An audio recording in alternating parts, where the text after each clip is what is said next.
You wake up tomorrow morning, and before you've even opened your eyes, something is already running. Not something you chose, not something you could name. 3 in the morning, or 6, or whenever the alarm doesn't matter. The words are already there, looping. A worry, a fragment of yesterday, a sentence your brain refuses to drop. You haven't decided to think it, it's simply already playing. As if someone pressed play while you were still under. You'll probably call this your thoughts, your random early morning mind, maybe even your intuition. But you'd be wrong. What you're experiencing is a loop, an internal circuit with a very specific purpose, and it is running before you are awake enough to stop it. This is not poetry, this is engineering. And by the time this video is over, you're going to realize that the voice greeting you each morning isn't you at all. It's a machine, and it's been writing your day before you even had a chance to live it. Let's start with a contradiction you already know. You believe you are the author of your thoughts. You wake up and you assume the words in your head are a genuine broadcast of your agency, but the electrical signature of a decision appears in your brain a fraction of a second before you feel the urge to make it. That was recorded in the 1980s, and it rewrote the script of free will. You get the memo late. The choice was already made, and you're just the one who signs it. So the first loop opens right there. If a decision signature fires before you feel the decision, what is this voice that claims to be you? Where is it generated, and why does it thunder so loud at the exact moment your consciousness returns? It's a strange thing to wake up to. A stranger you've known your whole life, talking to you in your own voice. But let's sit with the mundane version first, the one you experience every single day. You don't wake up in a neutral state, you wake up with residue. The loop you hear at dawn is rarely a brand new idea. It's the same worry from the night before, the same unfinished conversation, the same anxiety you fell asleep on. It has been running the entire time, quiet, persistent, like a fan in the dark. You just noticed it when the lights came on. Think about the texture of those first minutes. Your pillow is warm, the light is gray, and your mind is already delivering sentences with authority. It tells you what you should have said yesterday. It tells you what's going to go wrong today. It does not ask permission. You are not creating this. You are receiving it. And that distinction between creating and receiving is the crack in the official story you've told yourself about being in control. Here's a difficult thought to sit with for a second. What if your morning thoughts aren't a signal at all, but a delivery system for the unfinished business of your brain's own circuits? Every memory you have is actually a reconstruction, patched together from fragments, not a recording you can rewind. When you recall something, you rebuild it, and every rebuild changes it slightly. So the fragment looping at dawn isn't a truth, it's an edit. A file that has been opened and resaved so many times it barely resembles the original event. Your morning loop isn't a recording. It's a file that's been opened and resaved until it barely resembles the original. If you want to keep pulling back the curtain on how your mind edits your own reality, subscribe so you catch every new revelation. And while you're here, drop into the comments the first thought your mind handed you this morning, exactly as it came. I want to see how many of us are running similar scripts. Why would your brain do this? Why would it replay a worry that doesn't serve you? That's the second loop, and it's a nasty one, because the brain isn't designed to make you happy. It's designed to make you survive. A worry repeated in the dark is a threat rehearsal. Your brain is a paranoid security guard running drills, checking the locks, replaying the footage of yesterday's threats.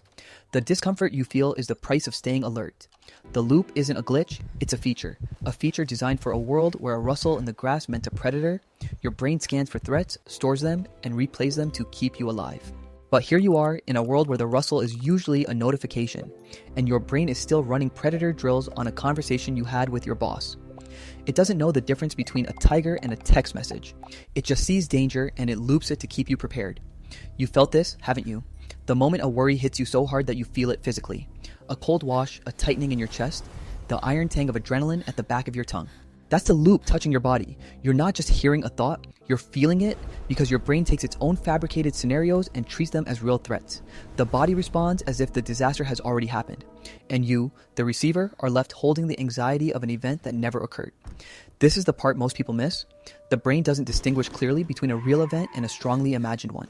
When you replay a worry, your body spikes cortisol and your mind enters a state of alert. It's the same mechanism that would fire if a car were swerving towards you. Except the car is a memory. The swerving is just a thought.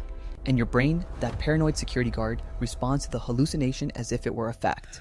So you wake up, and the loop is already there, delivering a threat briefing. The anxiety you feel is not the cause, it's the consequence. The loop runs first. The emotion follows. You think you're anxious because you have a problem, but you have a problem because the loop is anxious. And the loop, having no body, no memory of a different morning, no perspective, will keep running until something interrupts it. Now, here's the contradiction that cracks the whole system open. You believe your morning thoughts are a reflection of who you are, But what if the loop is actually the opposite? What if it's the residue of a system that is failing to shut down properly? When you fall asleep, your brain should be washing itself clean. Synaptic debris, competing fragments, unfinished signals, they should be cleared, filed, or discarded. But the loop is what happens when the cleanup crew goes home early. The files stay on the desk, and the desk is your mind. Daniel Kahneman, the cartographer of cognitive shortcuts, described attention as a terribly limited resource. The brain can't process everything, so it builds shortcuts, filters, heuristics. You don't see the world as it is, you see a heavily edited draft. The morning loop is that editor at its most exposed. With nothing to do, no sensory input, no outside world to filter, the brain turns its editing tools on itself. It starts cutting and pasting its own internal content, and that's what you're hearing at dawn, the editor. With no manuscript, editing nothing but itself. Why does it choose the content it does? That's a loop that will stay open. You'll feel it in the next few minutes, because the content isn't random. It's biased. The brain has a hair trigger for negativity. A single negative event weighs more than a positive one. That's why you remember the awkward thing you said 3 years ago with perfect clarity, but you can't recall a single compliment from last week. The morning loop feeds on that bias. It replays the negative because the negative is what it thinks matters for survival. You've just glimpsed the editor with no manuscript. Editing itself, replaying the negative because your brain thinks danger is what keeps you alive. Subscribe to keep uncovering the hidden architecture like this, because the loop only changes form once you open your eyes. In the comments, drop one word. The oldest worry your morning editor keeps pasting onto your mind.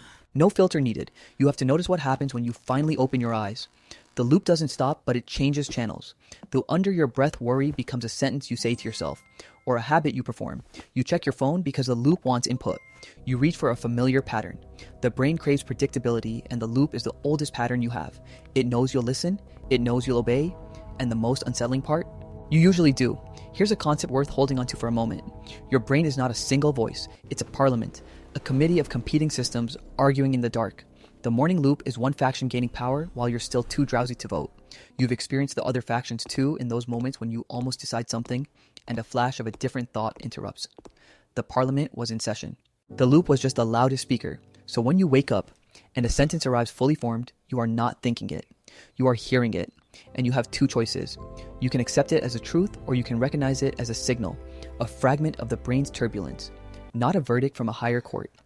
The discomfort you feel is the brain's edit, not your reality. But you have to learn the difference, because if you don't, the loop will run your entire day. It will pick the conversation you'll rehash. Let's go deeper into the build, because this is where the loop reveals its true architecture. You don't just wake up with thoughts, you wake up with a script. The loop doesn't give you a single sentence, it gives you a set of predictions. This is going to happen, they don't like you, you're going to fail. The brain, that paranoid guard, doesn't just prepare for one threat, it prepares for many. And in those first groggy minutes, with no daylight, no evidence, no alternative, the script becomes a truth. Think about how you feel when you finally stand up. The loop has already decided how you're going to feel about the day. It's déjà vu, but for feelings. You haven't even reached the kitchen, and you're already exhausted by a conversation that hasn't happened. The loop played the scene in advance, and your body responded to it as if it were real. You're fatigued by fiction.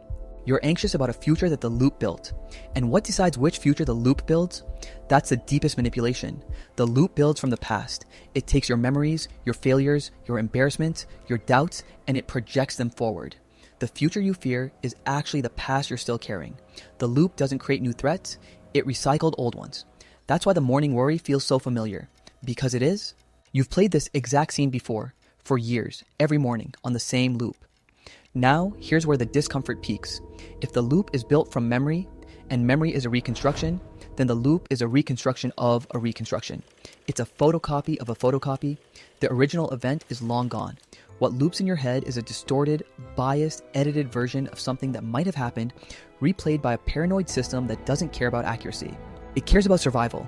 And survival, in the modern world, looks a lot like rumination. You have to wonder about the evolutionary cost of this. The loop was adaptive in a world of wolves and rival tribes. It kept you alert. But it's maladaptive now.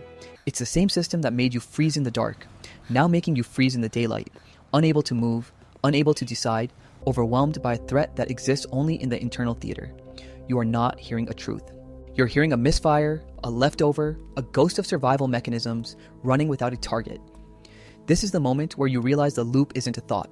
It's a pattern, a circuit that has been grooved into your neural wiring through repetition. The more you listen to it, the deeper the groove. The deeper the groove, the louder the circuit fires. You are teaching your brain to keep playing the same song, and the morning loop is the chorus. You don't have to join the song to stop it, but you do have to notice the song is playing, and in the noticing, an interruption appears. The interruption is called awareness. When you catch the loop running, when you notice the sentence before you believe it, the circuit loses its grip. It's a glitch in the loop, a microfracture. For one split second, there is no song. There is just the noticing, and that noticing, tiny as it is the first evidence that you are separate from the machine. The loop runs, but you can watch it run. You can witness the fiction, and in the witnessing, you take a step outside of it. So when you wake up tomorrow and the first sentence arrives, don't answer it. Just notice it. Watch it like you would watch a stranger speak. The loop wants your belief, but you can offer it your observation instead. And the moment you do, you will feel a tiny, cold sensation. The circuit slowing down, the words becoming less certain, the script suddenly less confident. It's the first crack in the machine that claims to be you. That first crack is the thing we're chasing here, the glitch that proves you are not the loop. Subscribe so the next sequence doesn't find you without a map. The architecture runs deeper than a single morning. Tell me in the comments, what was the very first sentence your mind offered you today before you interrupted it? Write it exactly just this once. But don't think you're free yet. The loop is patient. It will try again in a few minutes. It will try again when you look at your phone. It will try to hijack your coffee, your commute, your emails. It is not a single event on a single morning. It is a channel, and it will keep broadcasting for as long as you keep the receiver on. The question isn't how to turn it off. The question is whether you're willing to stop tuning in. The morning loop is your oldest habit. And habits, even the ones that hurt, do not leave quietly. They leave with practice, with attention, with repetition in the other direction. Imagine it this way. You're waking up at dawn and the room is filled with a familiar voice. It's been with you your whole life, whispering predictions, warnings, rehearsals. And today, instead of listening, you attend to the texture of the air, the sound of the night outside, the cold light through the curtains. The voice is still there, but it's competing with the world, and the world is real. The voice is a ghost. The distance between them, that tiny gap, is the space where your actual life begins. The loop is not a thought, it's a reflex you can starve. Every time you watch it without believing it, you take a step out of the groove. Every time you refuse to rehearse the catastrophe, you weaken the circuit. You are not trying to win a fight. You are trying to change a pattern.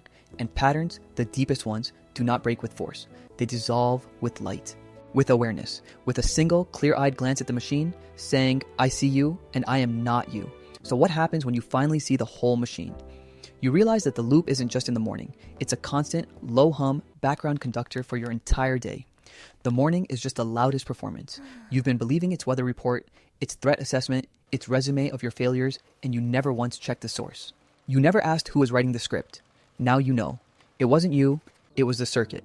The strange part is that this yields a kind of freedom. If the voice isn't you, you don't have to obey it. If the prediction isn't fact, you don't have to rehearse it. The discomfort of the loop is just a sensation, not a directive. And the witness who notices the loop, who observes the circuit misfiring, that witness has another name. Some people call it consciousness. And it's the only part of you that the loop can't touch. The morning will come again and the loop will be waiting. But you are no longer the receiver. You're the observer. And the next time that fear arrives wearing your voice, you'll recognize it for what it is. Not a warning, not a truth, just a machine, humming, looking for someone to convince, and you'll be the one who does not answer. That's the last loop to open, and it never fully closes. Because knowing the loop isn't you doesn't stop it from running. It just stops it from running you. And that, right there, in the gray light of another dawn, is the only freedom the circuitry allows. Watch it run. You don't have to join the chorus